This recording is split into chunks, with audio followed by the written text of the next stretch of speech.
이번 주 우리에게 주실 하나님 말씀은 출애굽기 13장 21절부터 22절의 말씀입니다. 21절부터 22절 말씀을 우리 다 같이 합독하도록 하겠습니다. 여호와께서 그들 앞에서 가시며 낮에는 구름 기둥으로 그들의 길을 인도하시고 밤에는 불 기둥으로 그들에게 비추사 낮이나 밤이나 지냥하게 하시니 낮에는 구름 기둥 밤에는 불 기둥이 백성 앞에서 떠나지 아니하니라. 아멘. 오늘 함께 나눌 말씀의 제목은 낮이나 밤이나 떠나지 아니하리라입니다. 우리가 지금 창세기부터 출애굽기 12장까지를 함께 살펴보면서 무엇을 깨닫게 됐나요? 하나님의 말씀인 성경을 나누면 나눌수록 이 하나님이 어떠한 분이신지 참 우리는 안다고 하면서도 참 모르고 있었구나. 그것을 말씀을 통해서 발견하게 되어집니다. 그 하나님이 어떠한 분이신가? 하나님의 속성이라고 하는데요. 거룩하시죠. 신실하신 하나님입니다. 사랑과 긍휼이 풍성하신 하나님이시죠. 신실하다는 것은 무엇입니까? 약속을 반드시 지키신다는 거죠. 거짓말을 하실 수 없다는 것입니다. 반대로 하나님은 인내하시고 오래 참으시는 하나님이죠. 하지만 그렇다고 해서 죄를 간과하시는 분은 아니신 줄 믿습니다. 신실하다는 것은요, 반드시 그 죄악에 대해서 대가를 치르신다는 거죠. 그래서 성경은요, 하나님의 말씀입니다. 근데 이 말씀을 보면 볼수록 하나님이 어떠한 분이신지 정확하게 알게 되지만은 그 하나님의 은혜로 구원받은 주의 자녀들이요, 아주 구체적이면서도 아주 편안하게 인도받을 수 있도록 하나님의 말씀을 통해서 모든 것을 가르치고 계시죠. 그래서 성경을 읽으면 읽을수록 그렇잖아요. 그 아이들도 편식을 하면 건강을 잃게 되잖아요. 골고루 먹어야죠. 균형 있게 먹어야죠. 이 하나님의 살아있는 말씀이요, 이 영의 양식이요, 최고로 균형 있는 영의 양식이더라고요. 누구에게요? 하나님의 자녀에게요. 그러면서 뭡니까? 모든 것의 기준이요, 모든 것 된 줄 믿습니다. 뭐가요? 하나님의 말씀인 성경이요. 오늘은 우리가 말씀을 크게 두 단원으로 볼 텐데요. 첫 번째는 1절부터 16절까지는 유월절과 무교절의 규례에 관하여 말씀하고 있습니다. 너무나 중요하죠. 그리고 17절부터 22절에 보면은 영원히 주의 백성으로 부름받은 그 성도와 함께 하시겠다는, 동행하시겠다는 그 약속을 기록하고 있죠. 그럼 먼저 1절부터 16절에요. 유월절 그리고 무교절 규례를 우리가 볼 텐데요. 하나님께서 이 규례를 정하신 이유가 무엇일까요? 하나님이 우리에게 이 규례를 주신 이유는요, 시편 143편 5절로 6절에 보면은 이런 말씀이 나와요. 제가 읽어드릴게요. 내가 옛날을 기억하고 주의 모든 행하신 것을 읊조리며 주의 손이 행하는 일을 생각하고 주를 향하여 손을 펴고 내 영혼이 마른 땅같이 주를 사모하나이다. 마른 땅은 어떻습니까? 툭툭 갈라져 있죠. 그 단비를 굉장히 기다립니다. 우리가 지난 철야 때 마태복음 5장을 통해서 8가지 복을 함께 나누게 되어졌는데요. 정말로 하나님의 은혜를 받은 사람은 어떤 사람입니까? 심령이 가난한 자예요. 하나님을 전적으로 찾고 의지할 수밖에 없는 것이죠. 의에 줄이고 목마른 자입니다. 늘 하나님의 그 은혜를 사모할 수밖에 없다는 것이죠. 우리가요, 하나님의 그 행하심을 묵상할 때 늘 그 은혜를 간구할 수밖에 없어요. 그 은혜와 그 축복을 우리 삶 가운데 정말로 누리면 누릴수록 오늘도 그 은혜 없이는 내가 아무것도 할 수 없음을 고백할 수밖에 없다는 것이죠. 그래서 하나님을 정말로 의지하는 마음으로, 사모하는 마음으로 이 예배의 자리로 하나님이 부르시고 그 중심과 마음으로 우리가 나온 줄 믿습니다. 그래서요, 출애굽이 우연이 아니라 하나님의 완전한 역사이심을 영원히 기억하게 하기 위해서 과거에 경험한 하나님의 구원과 그 은혜를요, 우리는 잘 잊어버리잖아요. 그것을 잊지 말고 항상 기억하며 감사할 수 있도록 규례를 허락하신 것이죠. 그리고 하나님과의 아름다운 관계를 지속하고 하나님의 놀라운 그 은혜와 그 사랑을 매일 덧입는 비결이 어디 있습니까? 바로 하나님이 정하신 규례에 있는 줄 믿습니다. 이것에 대해서 함께 구체적으로 살펴보면요, 첫 번째로 유월절 및 무교절의 규례에 대해서 말씀하고 있습니다. 하나님이 정하신 것이죠. 하나님의 명령입니다. 그렇다고 한다면은 하나님의 자녀인 우리들은 이것을 마땅히 행해야 되겠죠. 1절로 2절에 보면은 처음 난 것은 내게 돌리라고 했습니다. 레위기 11장 45절에 보면은 처음 태어난 것은 다 내 것이라고 하셨어요. 하나님께서. 왜 그렇습니까? 애굽 땅에서 처음 태어난 자를 다 죽이셨잖아요. 10번째 재앙을 통해서. 그날에 이스라엘의 처음 태어난 사람이나 짐승을 다 내가 거룩하게 구별했다고 했어요. 뭐 바르는 날이요? 어린 양의 피 바르는 날. 그래서 뭐라고 했어요? 그들은 내 것이 될 것이라고 하나님이 레위기 11장 45절에 말씀하고 계시죠. 그래서 뭡니까? 결국은 하나님의 소유라는 거예요. 하나님과 하나님의 소유요, 하나님의 것이라고 한다면은 항상 어떻게 되는 거예요? 구별되어졌다는 것은 거룩할 수밖에 없다는 것이죠. 하나님께서 그 흠이 없고 점이 없는 그 어린 양 예수 그리스도를 통해서 우리 한 사람 한 사람을 거룩하게 구별하신 줄 믿습니다. 그러면서 3절로 4절에 보면은 무엇을 말씀하셨습니까? 종되었던 집이라고 했죠. 그 이스라엘 백성이 원래 하나님의 백성이잖아요. 선민이잖아요. 그런데 자신들의 신분을 잊어버렸어요. 그래서 어떻게 됐습니까? 완전히 애굽의 종이 되어졌었죠. 어찌 보면 흑역사잖아요. 어찌 보면은 너무나 고난에 찬 과거의 정말 수치스러운 그런 기억이잖아요. 근데 하나님은 뭐라고 말씀하십니까? 성도에게 있어서 고난에 찬 과거는요, 결코 수치스러운 것이 아니라는 거죠. 무엇입니까? 하나님의 은혜와 사랑을 더욱더 깊이 깨달을 수 있는, 더욱더 하나님의 사랑이 돋보이게 되어지는 그런 아름다운 추억이라는 거죠. 왜 그렇습니까? 바로 5절에 보면은 이 모든 것을 여호와께서 행하셨기 때문인 줄 믿습니다. 5절에 보면은 여호와께서 너를 인도하여, 또 뭐라고 했습니까? 내 조상들에게 맹세하신 젖과 꿀이 흐르는 땅에 이르게 하시거든. 이 모든 것을 하나님이 주관하셨기 때문에 우리에게 수치가 아니요, 모든 것이 발판이요, 하나님이 원하시는 그 언약의 길 속에 있는 줄 믿습니다. 그래서 6절로 7절에 보면은 무교절에 관하여 말하고 있죠. 우리가 유월절은 많이 들어봤잖아요.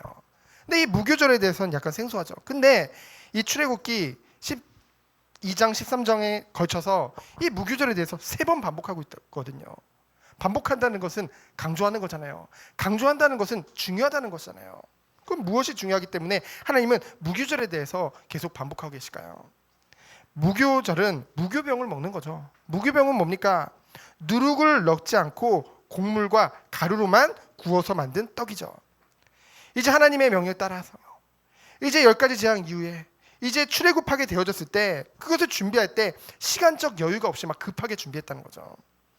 그러다 보니까 이 누룩도 넣지 않고 이제 굽게 된 거예요. 이는 이후에는요, 어떻게 됐어요? 하나님의 거룩한 구속의 역사를 기념하는 절기 음식이 됩니다. 이것이 도대체 나랑 뭔 상관이냐? 하나님은 절기를 지키라고 7절에 말씀하고 있는데요. 근데 뭐라고 말씀하셨습니까? 누룩을 내게 보이지도 말게 하며. 이것은 무엇을 말합니까? 출애굽기 12장 15절 그리고 19절에 보면은 이미 한번 말씀하셨던 것을 3번째 반복하고 계시죠. 누룩은 바로 죄로 물들었던 옛 나의 생활을 말합니다. 결국 하나님의 은혜로 어린 양의 피 바르는 날, 그 어린 양 예수 그리스도잖아요. 예수 그리스도를 상징하잖아요. 예수님은 말하잖아요. 그 점이 없고 흠이 없는 그 어린 양 되시는 예수 그리스도를 피로 말미암아 우리가 어떻게 된 거예요? 이전 것은 지나갔으니 보라 새 것이 되었도다. 예수 그리스도를 통해서 우리가 새 사람을 입게 되어졌다는 것이죠. 그리스도 안에서 새로운 피조물이 되어진 것입니다. 그러면은요, 우리의 삶 또한, 우리의 생활 동안 새 생활을 시작할 수밖에 없다는 것이죠. 그래서 이스라엘에게 말씀하신 것입니다. 너희가 죄로 물들었던 그 죄에 노예되었던 그 옛 생활은 이제는 너희에게 적합하지 않다. 이제는 예수 그리스도로 은혜로 구원받은 성도는, 정말 빛의 자녀는 더 이상 어두움에 머물 수 없다는 것이죠.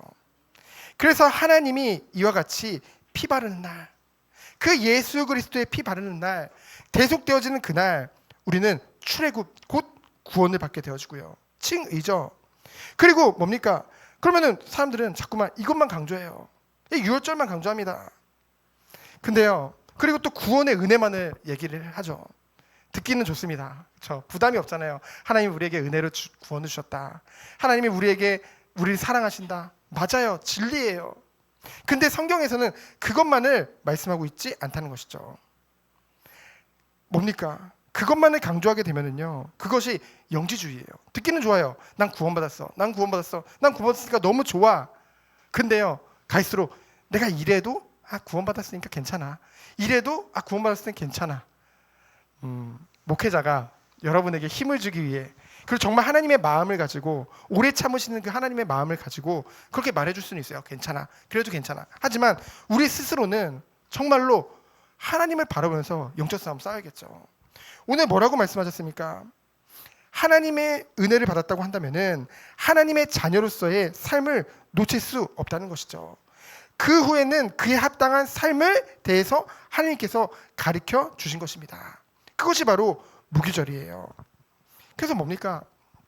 우리가 그 유월절 언약만 딱 붙잡고, 그래 나 완전 해방됐어, 이제 끝났어, 나 아무것도 안 해도 돼, 그게 좋을지 모르지만, 부담이 안 될지 모르지만은 그 안에 있으면요, 나도 모르게 나의 옛 생활을 청산할 수가 없어요.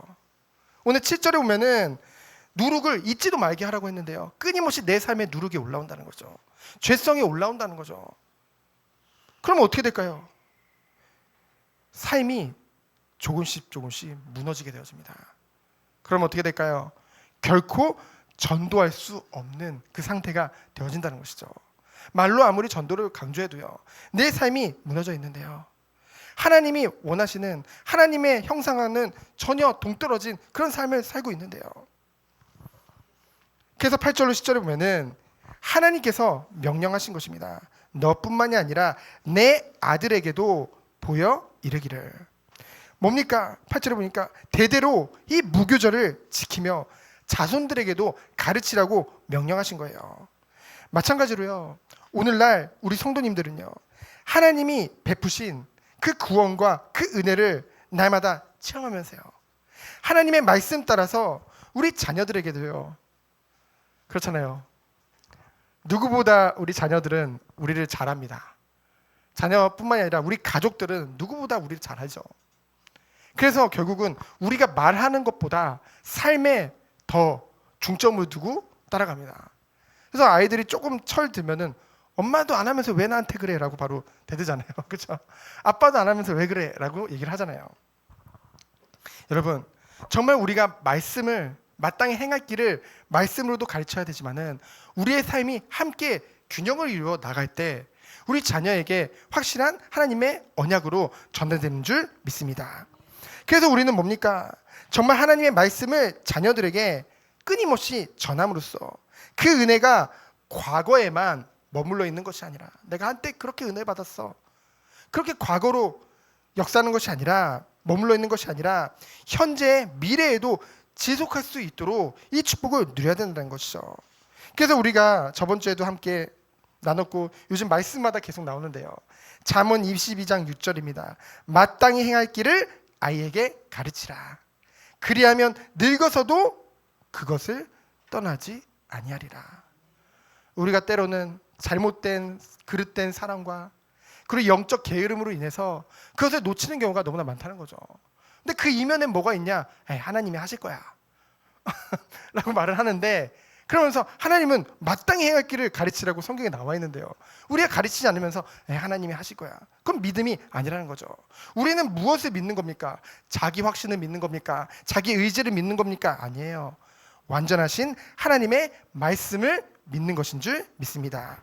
그래서 오늘 말씀에 보면은 그것을 손의 기호로 삼고 미간의 표로 삼으라고 했죠. 손의 기호는 팔찌로, 미간의 표는요 이마에 두르는 끈으로. 그래서 실제로 지금도 유대인들은 이 6월절날 무교절 이것을 행한다는 거죠. 눈에 보이게 손에 팔찌도 차고요, 머리에다가 띠도 두르고요. 근데 이것은 무엇을 말하냐면요, 사람은 진짜 잘 잃어버립니다. 망각의 동물이라고 하면 좀 그렇고 진짜 잘 잊어버려요. 그래서 이것을 잊지 말고 항상 마음에 두고 깊이 새기라는 상징적인 표현이죠. 그래서 또한 뭐라고 말씀하셨습니까? 내 입에 있게 하라라고 말씀하셨습니다. 무엇을요? 하나님의 말씀은요. 온전한 마음으로 그 하나님의 말씀을 받아들이고요, 지속적으로 되새기며 그것이 내 생활의 중심이 되어질 수 있도록, 정말로 말씀이 생활화되는 것을 하나님께서 지금 권면하신 것이 아닙니다. 여러분 착각하면 안 돼요. 우리에게 말씀이 생활화되라는 것을 하나님은 지금 명령하고 계십니다. 제가 이제 이번 주 이사를 했잖아요. 그래서 이삿짐을 쌌는데 이제 중요한 것은 따로 챙기라고 하더라고요. 그렇잖아요. 그래서 우선 커다란 캐리어에다가 제 중요한 물건들을 막 다 담았습니다. 그 다음 중요한 건 어디다, 그거는 이제 캐리어는 차에다 싣고, 그리고 또 백팩에다가 그 다음 중요한 걸 막 쌌어요. 그래서 그거를 또 앞에다 놓고, 뭐 중요하다고 해봤자 뭐 앨범 막 이런 거에 사진 애들 그런 거. 그리고 마지막으로 제가 항상 이제 이삿짐을 쌌는 내내 이거는 절대로 어디로 없어지면 안 된다. 그래가지고 어떻게 해요? 이 크로스백으로 딱 조그맣게 메고 계속 다녔어요. 그 안에 뭐가 있나 봤더니, 나중에 제가 와서 정신을 차리고 봤더니 뭐가 들어있냐면 이 성경책이 들어있어요. 이 성경책이랑 그리고 신분증이 계속 필요하더라고요. 그리고 차키 이렇게 들어있더라고요. 그래서 제가 그거 보면서 혼자 감동받았습니다. 야, 보통은 막 지갑 뭐 돈 챙기는데 저도 모르게 이 성경책 한 권을 딱 챙겼어요. 그래서 왜 그러냐면은 말씀을 준비할 때 이 성경책이 없으면 안 되잖아요. 그렇죠? 그리고 다른 건 없어도 괜찮은데 이 성경이 없으면은, 목사가 성경이 없으면 안 되잖아요. 그래서 나도 모르게 내 생활에, 내 중심에 이 말씀이 있구나, 그것을 다시 한번 확인하게 되어졌습니다. 그러면서요, 그렇다면은 이 하나님이 주신 명령이 마땅한 이유는 무엇입니까? 여호와 하나님께서 강하신 손으로 애굽에서부터 우리를 인도하셨기 때문인 줄 믿습니다. 그래서 하나님이 규례를 지키라고 명령한 거예요. 그러면서 11절로 12절에 보면은 여호와께서 내 조상에게 맹세하신 대로 가나안 땅으로 인도하여 주시면 뭐라고 했습니까? 처음 난 것을 구별하여 하나님께 돌리라고 했죠. 하나님의 소유를 성별해서 헌납하라는 거예요. 여러분, 하나님이 기적적으로 내게 주신 것이 있습니까? 여러분에게 있습니까? 혹시 그것이 있다고 한다면은 그것은 내 것이 아니에요. 나의 소유가 아닌 것입니다. 누구의 것이에요? 하나님의 것이라는 거죠. 하나님이 그렇게 구별하신 거예요. 우리는요, 내가 운이 좋아서 이걸 갖게 됐어, 내가 이것을 이렇게 갖게 됐어, 내 것이라고 생각을 해요. 그건 내 것이 아니라는 거죠. 하나님께 돌려드리기 원하십니다. 그런 것이 있다면 더욱더요.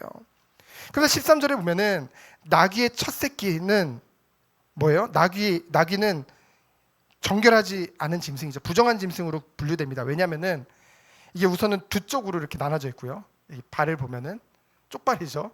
그리고 또 되새김질을 합니다.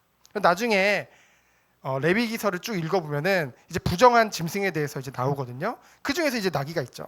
그러니까 나귀 새끼는 주지 말고 뭐라고 했어요? 대신해서 누구를요? 양 새끼를 드리라고 이제 13절에 나와 있죠. 이것은 무엇을 의미합니까? 죄로 죽어 마땅한 부정한 죄인된 우리를 위해서 죄 없으신 어린 양 대신 예수 그리스도께서 대신 우리 죄를 지시고 죽으신 줄 믿습니다. 그 구원의 은총을 말씀하고 있는 것이죠. 그래서 만약에 그것을 드리지 않으려고 한다면 어떻게 해야 해요? 그 목을 꺾으라고 했죠. 이건 뭘 말합니까? 하나님의 명령을 듣지 아니하면 죽이라는 거예요. 하나님의 단호한 명령이죠.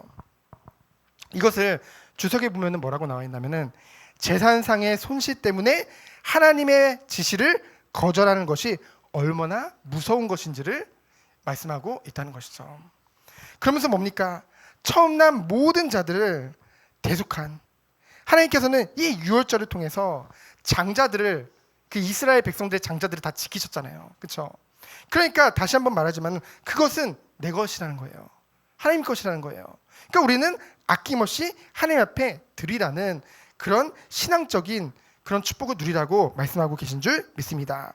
그래서 14절로 16절을 보면은 가정에서 그리고 우리 교회에서 다음 세대 우리 자녀들에게 마땅히 가르쳐야 할 믿음의 신앙의 유산에 대해서 말씀하고 있죠. 여러분 히브리인들 있잖아요. 지금의 유대인들이죠. 그 유대인들은 그들을 향하신 하나님의 역사와 섭리를 자녀 교육과 가정 교육을 통해 후손들에게 철저하게 교육해요. 그리고 곳곳마다 회당을 지어서 아이들을 가르치죠. 그래서 뭡니까? 그 이유가 뭐예요? 영원히 하나님의 뜻을 간직하고 지키기 위해 노력한다는 거죠. 물론 그 방향이 틀렸어요. 하지만은 그 중심만은 어찌 보면 우리가 배울 점이 있는 것이죠. 그래서 실제로 어떤 일이 벌어졌습니까? 오늘날에도요 2000년 동안이나 나라를 잃고 방랑자로 유랑했었잖아요. 원래 나그네로 그 이스라엘 백성들이 디아스포라라고 하잖아요. 근데 그 이스라엘이 팔레스타인으로 돌아와서 과거 하나님께서 누구에게요? 아브라함에게 약속하신 그 언약을요. 우리도 이 성경 말씀 보면서 지금 아브라함 한지 몇 달 안 됐는데 벌써 아브라함을 잊는 경우가 많잖아요. 근데 이들은요 그 아브라함에게 약속하신 땅을 회복했어요. 실제로 지금 오늘날 그렇죠? 이것이 왜 그랬을까요? 이러한 가정과 회당을 통한 신앙 교육 덕분이죠. 그래서 이 부분을 생각할 때 많은 부분들을 우리가 생각하게 되어집니다.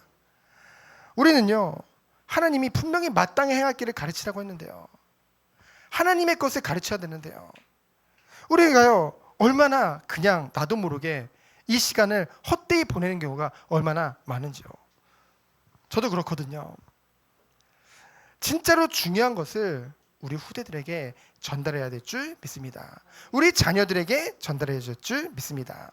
그러면서 마지막으로 영원히 함께 동행하시겠다고 약속하신 하나님의 음성입니다. 17절로 18절에 보면은 나보다 나를 더 잘하시는 하나님의 그 섬세한 그 사랑을 우리가 볼 수 있죠. 여러분 애굽에서 가나안 땅으로 갈 수 있는 길은 지도로 보면 크게 두 가지가 있습니다. 뭐 길이야 여러 가지가 있지만 크게 두 가지가 있어요. 첫 번째는 어떤 길이냐? 최단거리죠. 직선 코스예요. 바로 그 블레셋이 거주하는 가자 지역 알죠? 지금도 뉴스에 자주 나오잖아요. 그 가자를 통하여 가는 길이 있어요. 이것은 이제 3, 4일 또는 한 4일에서 늦어봤자 5일이면은 지나갈 수 있는 거리입니다. 그 당시에 걸어서요. 그러면서 두 번째 거리는 뭐냐? 이 광야를 통해서 가는 우회하는 매우 먼 길이 있습니다. 이것은 보통 30일에서 40일이 걸린다는 거죠. 근데요, 만약에 당장에 힘드니까 아이들 다 데리고 이 가축 다 데리고 우리가 빨리 가야 되니까 이 1번 길을 가게 되면 어떻게 될까요? 그 블레셋 민족은 성경을 자주 보면은 블레셋 민족은 어떤 민족이에요? 굉장히 전쟁을 좋아하는 민족입니다. 굉장히 호전적인 민족이라는 거죠. 그리고 그들은요 이미 잘 훈련된 늘 전쟁을 해왔기 때문에 준비된 군대를 가지고 있어요. 그에 반해서 이 이스라엘 백성은 어떤가요? 이제까지 애굽의 노예로 살았거든요. 잘하는 건 벽돌 굽는 것밖에 없어요. 그렇죠? 아무것도 훈련이 안 되어 있어요. 그들이 블레셋 지역으로 간다. 그것도 열을 맞춰서 가거든요. 성경에 보면 게다가 숫자도 어마어마하게 많잖아요. 그 숫자를 봤을 때 블레셋은 어떻게 느낄까요? 자신들을 침입한다고 생각하겠죠. 그럼 전쟁이 벌어질 거 아니에요. 그럼 어떻게 될까요? 이스라엘 백성은 준비되지 않는 상태에서 크게 패할 수밖에 없겠죠. 물론 하나님이 함께 하시면 되겠지만은. 그래서 하나님께서는 그 모든 것을 아시기 때문에 어떻게 하신 거예요? 그렇게 되면은 이스라엘 백성들의 아직 믿음이 어때요? 약하잖아요. 아직 광야 가서 훈련도 안 받았잖아요. 그 광야 통과하고도 광야 속에서도 끊임없이 불신앙하는데 그럼 다시 애굽으로 도망가겠죠. 분명히 이 속성상 하나님은 그 모든 것을 아시기 때문에 어떻게 하십니까? 그 모든 것을 미연에 방지하고자 하나님이 모든 것을 아시고 우위하신 줄 믿습니다. 우리 이것을 통해서 무엇을 할 수 있나요? 우리를 우리보다 더 잘 아시는 하나님이십니다. 우리가 감당할 시험을 주시지 않는다고 하셨어요. 우리가 감당치 못하면 어떻게 하신다고요? 방금 전에 우회하셨듯이 우리에게 피할 길을 내시는 하나님인 줄 믿습니다. 우리는 갈 바를 알지 못하고 가요. 그러니까 불안합니다. 혹시 내가 일로 가면은 혹시 잘못되지 않을까? 절로 가면 잘못되지 않을까? 근데 완전하신 하나님께서 우리보다 우리를 더 잘 아시는 하나님께서 우리의 연약함을 아시고 주의 백성들의 처지를 누구보다 잘 아시는 뿐만 아니라 사랑하시기 때문에 동정하세요. 동정하는 마음을 가지고 모든 것을 채워주시고 완전한 길로 인도하시는 하나님인 줄 믿습니다. 그래서 우리는 이것을 통해서 무엇을 할 수 있어요? 우리가 예배 전에 찬양했듯이 상한 갈대를 꺾지 아니하시고 꺼져가는 등불을 끄지 아니하시는 그 하나님의 놀라운 사랑과 그 은혜를 알 수 있죠. 그 가운데 우리가 있는 줄 믿습니다. 그래서 19절에 보면은 창세기 50장 24절 26절에 보면은 요셉이 죽으면서 그 형제들과 가족들에게 지금으로 말하면 이스라엘이죠. 이스라엘에게 무엇을 부탁했습니까? 반드시 출애굽해서 약속의 땅으로 너희들이 갈 것이다. 그때 내 유고를 메고 가달라고 얘기를 하죠. 우리는 이것을 통해서 무엇을 알 수 있습니까? 첫 번째로는 이 요셉이 믿었던 건 뭐였어요? 하나님의 언약은 반드시 성취된다는 거죠. 그 믿음의 유산을 남겨줬던 거예요. 그리고 오늘 19절에 보면은 이 유고를 누가 가졌다고 했어요? 바로 그 모세가 가졌다고 기록되어 있죠. 이것을 통해서 우리는 무엇을 볼 수 있습니까? 출애굽의 지도자가 모세잖아요. 근데 모세가 요셉의 유고를 가졌으니 라고 하면 요셉의 유고를 보면서 자신의 유한성을 보겠죠. 한계를 보겠죠. 아, 이렇게 크게 높임을 받았던, 크게 쓰임을 받았던 요셉도 이렇게 결국은 해골로 돌아갔구나. 얼마나 대단했던 요셉입니까? 그러면서 그래 나는 결국은 하나님의 본향을 향해 가는 그런 심부름꾼일 뿐이구나. 그래서 요셉의 전 일생을 생각하게 되어졌겠죠. 그 순간에요. 그렇잖아요. 우리가 장례식장에 가면은 그 장례를 맞은 그 사람을 고인을 생각하면서 이 사람이 어떤 삶을 샀는지를 우리가 기억하고 그걸 되새기게 되잖아요. 그런 의미겠죠. 결국 그러면서 뭐라고 말씀하셨습니까? 21절로 22절을 보면은 하나님이 약속하셨어요. 주의 백성 앞에서 내가 떠나지 아니하리라. 분명히 말씀하셨죠. 21절을 보면은 여호와께서 그들 앞에 가시며 여러분 하나님이 우리 앞서서 가고 계세요. 우리는 눈에 보이지 않지만은 우리는 연약하잖아요. 우리는 모르잖아요. 모든 걸 아시는 그 하나님께서 친히 앞서 가시는 줄 믿습니다. 우리를 인도하고 계시죠. 그래서 뭡니까? 하나님께서는요 이스라엘의 삶에 깊이 개입하시고 그들의 발걸음을 인도하신다는 거죠. 우리 또한 그렇습니다. 우리는요 이 부분은 하나님이 해주시고 저 부분은 내가 할게요. 이 부분은 하나님이 하시고 이 부분은 제가 숨어서 나 혼자 할래요. 이런 경우가 너무나도 많죠. 그러나 하나님은 너무나도 사랑하시는 우리를 누구보다 잘하시는 하나님께서는 우리의 삶에 지금도 깊이 개입하시고 우리의 발걸음을 완전한 길로 인도하신 줄 믿습니다. 모든 환경적인 악조건 뭡니까? 밤에는요 이 사막이 어때요? 이 광야 지역이 너무나 추워요. 한기라고 하죠. 엄청난 한기가 옵니다. 낮에는요 열기요. 열기 너무나 뜨거워요. 근데요 그거를 하나님이 친히 해결해 주셨죠. 이는 오직 하나님의 인도를 따를 때만 우리가 볼 수 있는 것이죠. 우리를 절대 보호하고 안전을 보장하시는 것입니다. 그래서 정말 우리가요 예배의 축복 가운데 있을 때, 우리가 말씀 안에 있을 때 우리가 두려워할 필요가 없는 것이에요. 하나님은 완전하게 우리를 보호하시고 인도하신 줄 믿습니다. 그래서 낮이나 밤이나 진행하게 하셨다고 했죠. 사실 그 광야 지역, 사막 지역은요, 낮에는 너무나 뜨겁기 때문에 쉬었다가 이제 보통 열기가 없는 밤에 이동을 하는 게 보통 일반적인 거거든요. 근데 낮이나 밤이나 그들이 갈 수 있었던 이유는 무엇입니까? 낮에는 구름 기둥으로 하나님이 덮어주셨어요. 밤에는 불 기둥으로 그들을 인도하신 것입니다. 그러니 밤이나 낮이나 우리는 갈 수 있는 거예요. 여러분, 우리는요, 정말로 어떤 상황 속에서도 눈에 보이는 것에 기준을 두지 않고 믿음으로 우리의 발걸음을 내딜 수 있는 이유는 무엇입니까? 보이잖아요.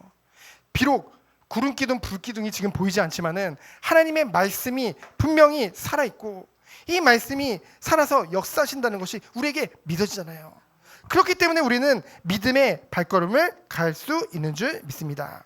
그래서 22절에 보면은 백성 앞에서 떠나지 아니하리라. 여러분, 실제로 이 기둥은요, 이스라엘이 출애굽해서요, 그 광야 길을 가는 동안 그들을 단 한 번도 떠나지 않게 되어집니다. 신기하죠? 어떻게 눈에 보이는데도 그렇게 불신앙을 할까요? 눈에 보이는데도 어떻게 그랬을까요? 근데 이스라엘 백성이 그랬었죠. 그래서 느헤미야서 9장 19절에 보면은 마지막입니다. 주께서는 주의 크신 긍휼로 그들을 광야에 버리지 아니하시고 낮에는 구름 기둥이 그들에게 떠나지 아니하고 길을 인도하며 밤에는 불 기둥이 그들이 갈 길을 비추게 하셨사오매. 오늘도 하나님께서는 성령으로 우리와 함께 계시는 줄 믿습니다. 지금도 성령으로 임재하시며 친히 모든 길을 인도하시는 줄 믿습니다. 우리를 보호하고 계세요. 부족할 것, 우리도 모르는 그 부족한 부분마저도 하나님이 완전하게 채워주고 계시는 분이라는 거죠. 긍휼과 사랑과 그 은혜가 풍성하신 그 하나님께서 그 은혜를 우리가 알도록 오늘도 완전한 길로 인도하신 줄 믿습니다. 그래서 결론은 무엇입니까? 우리는 하나님의 말씀을 받을 때 지팡이만 받고 싶어요. 이렇게 뭔가 의지하고 싶어서. 그리고 또 우리를 배부르게 만들어주는 양식만을 구할 때가 있죠. 그런데요, 하나님의 말씀은 다윗이 시편 23편에 고백을 했죠. 막대기라고 했거든요. 때로는 우리를 치시는 건 아닌데 때리기도 하고요. 그렇죠? 바른 길로 갈 수 있도록. 그렇잖아요. 바른 길로 안 가는데 안 때리면은 끊임없이 그릇된 길로 갈 수밖에 없잖아요. 그래서 우리는 좀 찔리는 말씀은 듣기 싫어해요. 그런데 사실은 말씀을 통해서 끊임없이 우리는 찔려야 됩니다. 제가 찌른다는 건 아니에요. 찔려야 됩니다. 왜냐하면은 그 찔린다는 것은 성령이 우리 안에 계시다는 것이고, 그러면은 하나님을 끊임없이 의식할 수밖에 없는 것이죠. 그것이 바로 하나님 앞에서 경외하는 삶을 살아가는 거예요. 그 축복이 있기를 원합니다. 그래서 결국은 유월절 피 바르는 것, 그것은 무엇을 말합니까? 그 피로 말미암아 우리가 의롭게 됐어요. 칭의죠. 칭의 구원을 말합니다. 그럼 무교절은 무엇을 말합니까? 우리에게 단 하나도 누룩이 없게 하라고 했어요. 거룩한 삶을 말하죠. 바로 성화 구원을 말합니다. 그것이 균형 있게 나아가면서 완전한 구원의 축복을 누리는, 그래서 그에 합당한 열매를 맺는 우리 모든 성도님들 되어지기를 예수 그리스도 이름으로 축원드립니다. 시간 기도합니다. 하나님 감사합니다. 하나님 완전하신 은혜 가운데 우리를 부르심에 감사드립니다. 정말 하나님이 원하시는 그 온전한 삶을, 온전한 구원을 누리는 우리 모든 성도님들로 주께서 축복하여 주옵소서. 살아계신 예수 그리스도 이름으로 기도합니다. 아멘.